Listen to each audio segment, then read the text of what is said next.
So I have seen a bit of the interesting thing in life. I have seen people wake up in the morning and sleep late in the night. I've seen people aspire for so many things. By reason of what I do, I'm always praying for people who are trusting God for, you know, new heights, new levels, new dimensions in life, whether it is financially, whether it is in government and politics, academics, and all of that. And I am amazed at how our needs do not seem to end. So you meet a young boy in, say, secondary school, and the need of that person and his desire, his craving, his prayer, and even his frustration comes from the desire to probably finish secondary school, write his exams, pass JAM, and you see the gentleman depressed and you tell him, what is the source of this depression? And he says, this JAM, I want to pass it. Now you ask one who is already in the higher institution of learning and his desire is to pass his exams, defend his project, and graduate, and then the one who graduates will tell you, I want to go further, I'm trying to secure a scholarship to go for master's or PhD and all of that. And you ask a young man, he will tell you, my desire now is to marry, our desire now is to marry. You ask the one who is married, they tell you, the devil is a liar, I must have children. Are we together? Then the one who has children, their desires change and they tell you, thank God for girls, but I think we need to add boys to this list. And the same depression the person had when he was small has been changing or remaining the same, using different needs.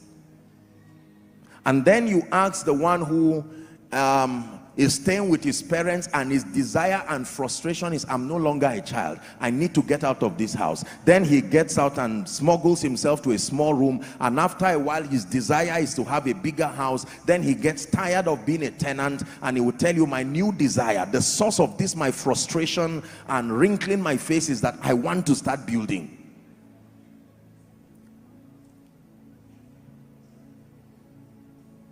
You ask the one who now has children and their desire is to have these children grow and become responsible. 10, 11 years later, same frustration. But now the basis for that frustration is, I didn't realize having so many children would require so much money for fees.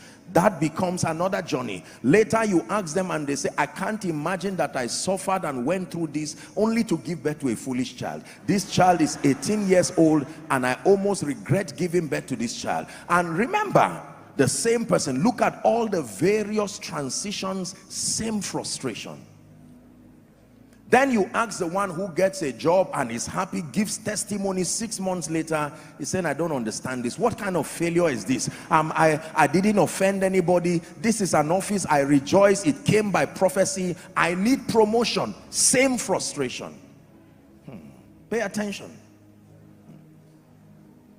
And then you find one who has gotten the job and the promotion. Now the promotion causes trouble between the couple because now their salaries are similar and it looks like the man is saying, so now that God has lifted you, another frustration that has come as a result of that lifting. And then the frustration would soon change when they go to the hospital and they say, it looks like there is a lump or a growth in your body. How old are you? I'm 55. We're suspecting prostate. All of a sudden, the frustration that was there when he was young now returns, but a different reason is the sponsor. So I'm going to die. You would think that with all of the achievements, the frustrations should diminish. You would go to the house of a very wealthy man and turn left and right and see everything you desire and aspire for, and yet that man is still looking for something, and you're asking, what are you still looking for? And the man will say something like, I can give up all these things you see for what I am looking for. And he's still frustrated.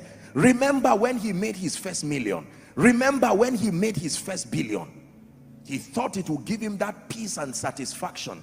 And even in the midst of plenty, remember the first time the man boarded a flight coming from a background of penury and poverty, he was happy and smiling. Now he may probably have his own private charter or his private jet, and in the midst of it, there is still that frustration.